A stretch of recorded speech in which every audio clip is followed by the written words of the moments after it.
தடுமாறுற அர்ஜுனா. மோகினினா உனக்கு என்னன்னு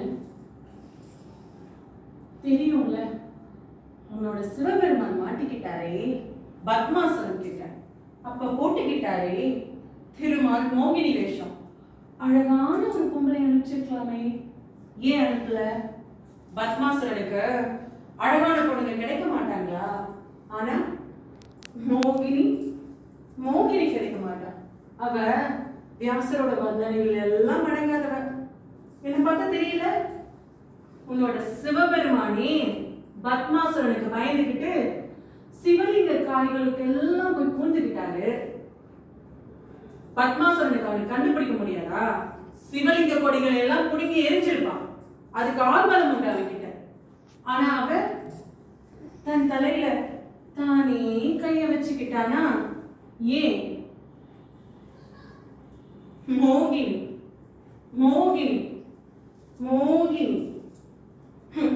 அர்ஜுனா, இன்னொரு சந்தர்ப்பம் உனக்கு கிடைக்குமான்னு யோசிச்சு பாரு. வேண்டாம். இல்ல இல்ல, 3 வாட்டி வேண்டாம். யோசிச்சு பாரு. வேண்டாம் வேண்டாம் வேண்டாம். பலவந்தப்படுத்த வேணாம்னு பாக்குறேன். இணங்கு, அப்புறம் பாரு என் சாகசங்களை. வேண்டாம். உலும்பி கிட்ட இருந்து திரும்பி போனாப்ல என் கிட்ட இருந்து திரும்பி போக முடியாதுன்னு பயமா இருக்கா? இப்பதான் தெரியுது மோகினினா என்னன்னு. கை முடியா போய் இங்க இருந்து. என்கிட்ட வா. விஸ்வாமித்திரன் மேலே கிட்ட சந்தலை கத்திருக்கல, ஏன் முத்தம் போட்டு முத்தெடுத்தாரு.